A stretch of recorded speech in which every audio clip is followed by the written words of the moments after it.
বন্দে মাতরমের শতবর্ষ পূর্তি, যেটি আমাদের ভারত সরকার যেটাকে উদযাপন করছে এবং পশ্চিমবঙ্গ সরকার যেটাকে স্বীকৃতি দিয়েছে, তাকে আমরা স্বাগত জানাচ্ছি। ভারতব্যাপী স্বাধীনতার প্রাকলগ্নে যে বন্দে মাতরম গান আমাদের দেশকে স্বাধীন করার জন্য অগ্রাধিকার রেখেছে, অগ্রণী ভূমিকা রেখেছে, যে ঋষি বঙ্কিমচন্দ্রের অনুশীলন তত্ত্ব থেকে অনুশীলন সমিতি তৈরি হয়েছিল, সেই অনুশীলন তত্ত্বের বন্দে মাতরম আনন্দমঠে, সেই থেকে আমাদের দেশ স্বাধীন হয়েছে।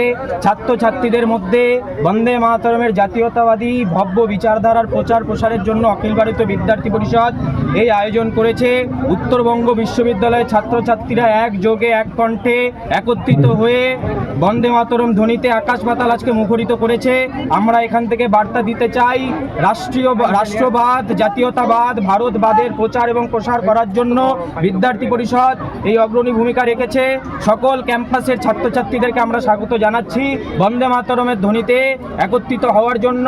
বন্দে মাতরমের ১৫০ আমরা উদযাপন করব এবং এই আমাদের দেশের মূল মন্ত্র জয়ের ধ্বনি আমরা গোটা ছাত্রছাত্রীদের মধ্যে প্রচার করব এবং জাতীয়তাবাদী ছাত্র সমাজ এর মাধ্যমে আমরা গঠন করব।